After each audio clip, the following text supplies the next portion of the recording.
6:43, welcome back this Monday morning. Inauguration day for Mayor-elect Helena Moreno. That's set for this morning. This morning we also have the director of the University of New Orleans' Survey Research Center, Dr.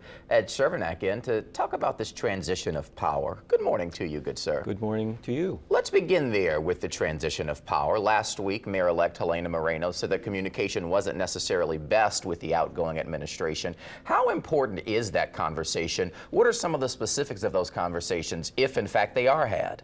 Well, the most specific of the communication should be dealing with the budget, because that seems to be the big issue that the city is facing, and of course that's the big issue that the new mayor is going to be facing.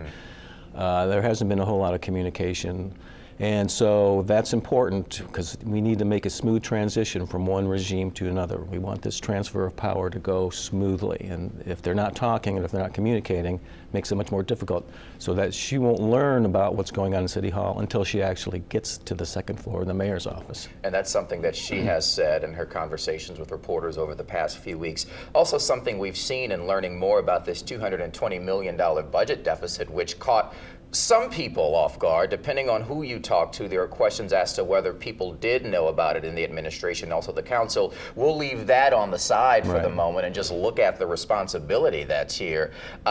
There was the bond situation that did cover some costs, but that money has to go back.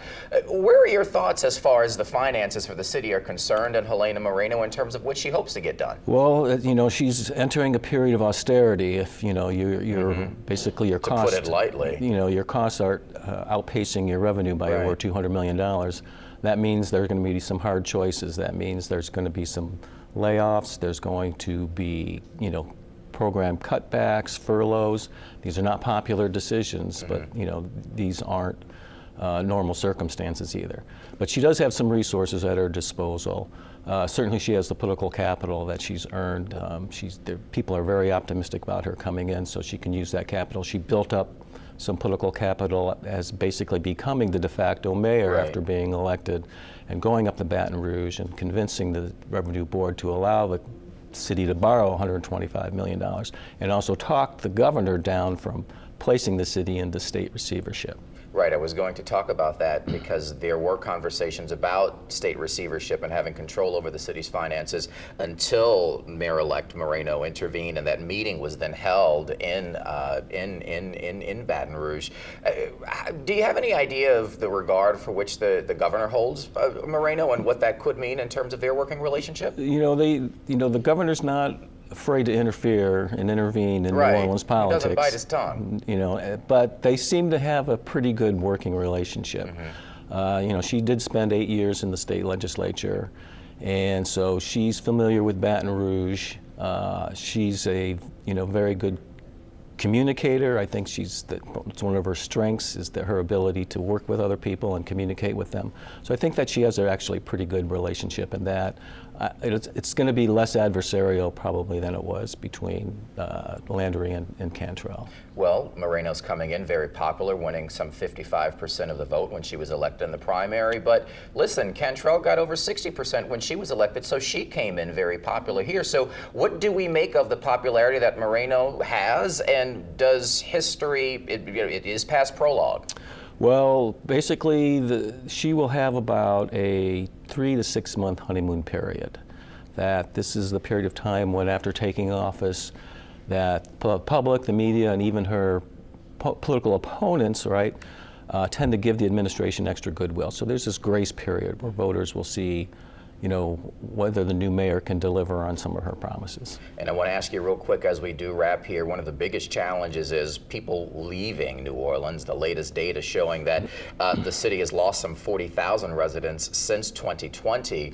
A lot of that is out of the mayor-elect's reach, but she said that that's going to be one of her biggest priorities here, making sure that the city is livable for those who are here, and those who left can come back if they want to. How much power does she have over that? Well, she basically has to convince the people that they can be economically successful here, because that's where what happens is that people move to where the jobs are. If they don't feel there's economic opportunity, they're going to go elsewhere to find it somewhere else. So she's got to build up the economy, convince people that it's safe to live here, that there are infrastructure improvements, that the quality of life is much better here than elsewhere.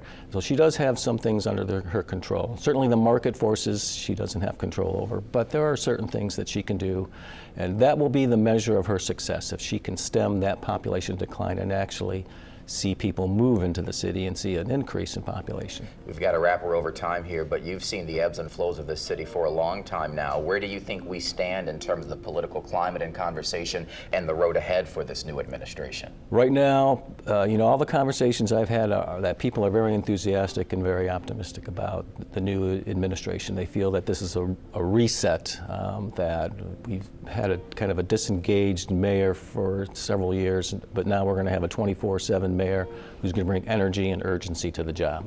All right, Dr. Chervenak, we do thank you for your time, good sir. Always a pleasure to speak with you. Thank you.